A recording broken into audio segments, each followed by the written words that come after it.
सुग्रीव बैठा राम के चरणों का चिंतन कर रहा था। हनुमान जी ने आज्ञा की और जैसे राम चलने को तैयार हुए, ध्यान दीजिएगा, तो हनुमान जी ने राम के चरणों का चिंतन नहीं किया, राम के चरणों की चिंता की। यही प्रेम का एक स्तर है। हनुमान जी बोले, आप जमीन पर खड़े हो और वो पर्वत पर बैठा है।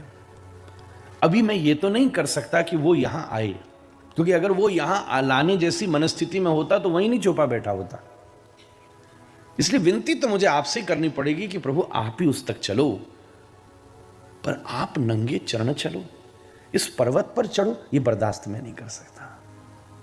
पूरी दुनिया ने राम के चरणों का चिंतन किया है बंधुओं, पर आज हनुमान ने राम के चरणों की चिंता की है। पहली बार इस जंगल में पहली बार कोई था। भागवत जी का एक शब्द है, यो हरिंद्रानुजाभ्याम। रघुनाथ कंटका किरण पथों पर चले। हमारे अयोध्या के संत थे गोपालाचार्य जी महाराज, वो वर्णन करते कि राम जी के चरण कितने कोमल हैं कि जब सीता जी ब्याह करके आई और पालकी से उतरकर महल में जाने का आपने विचार किया, तो माता कैकेयी ने फूलों के भी कोनों को कटवाया, जो पेना हिस्सा होता है, फूल का बीच का भाग सबसे कोमल होता है, उस कोमल भाग को रास्ते पर बिछवाया कि पता चला मेरी बहू बड़ी कोमला है। फिर भी जब सीता जी ने चरणों को पालकी से भूमि पर धरा तो एक क्षण के लिए चौंक गई कि मानो पैर में कोई पैनी चीज चुभ गई हो। पैरों से हाथ ज्यादा कोमल होते हैं, यह स्वाभाविक बात है। और कहते कभी कभी उन्हीं हाथों से अगर सीता रघुनाथ के चरणों को जरा सा तेज स्पर्श कर देती तो रघुनाथ ऐसे चौंक जाते कि मानो पैर में कांटे चुभ गए हों। ऐसे सुकोमल चरणारविंदानुगत श्री रघुनाथ नंगे चरण कंटका किरण पथों पर चल रहे हैं। एक बात बताऊं, भगवान का चिंतन करना सेवा नहीं है, सेवा वो कर सकता है जो भगवान की चिंता करता है। एक ही बात है, भगवान की चिंता करना ही चिंतन है, भजन है। ठाकुर जी ने पाया कि नहीं, भोग लगा कि नहीं, अभी उठे कि नहीं, अभी सोए कि नहीं, अभी कुछ पाया कि नहीं, या तो हम अपनी चिंता में लगे रहते। हनुमान जी ने पूरी, सुग्रीव बैठा राम के चरणों का चिंतन कर रहा था और श्री हनुमान जी ने राम के चरणों की चिंता करी।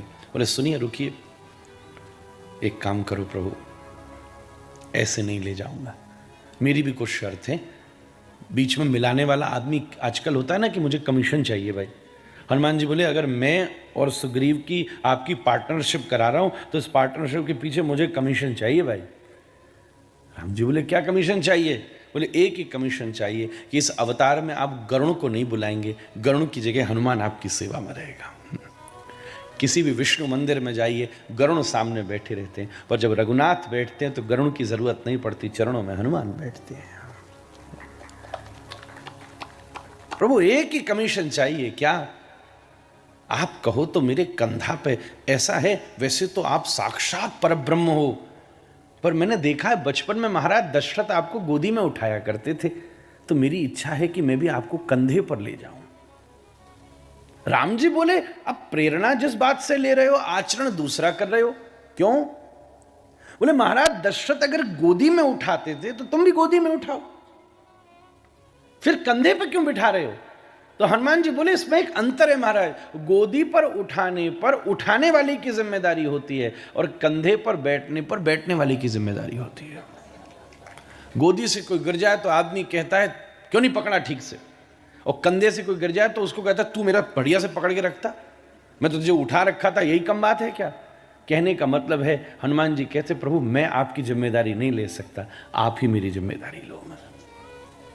और बोले अगर उठाते उठाते आप कहीं गिर जाओ, बोले ऐसे कैसे गिरूंगा, क्योंकि बैलेंस बना लेना, एक तरफ राम बैठेंगे तो एक तरफ लक्ष्मण बैठेंगे, और फिर बोले एक काम करना आप दोनों मेरे केशों से मेरी बुद्धि को पकड़ लेना।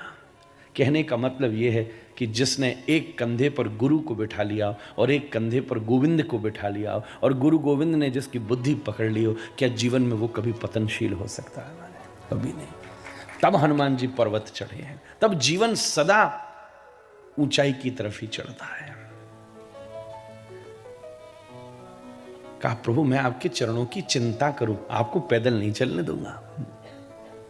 प्रेम की ये चरम सीमा है।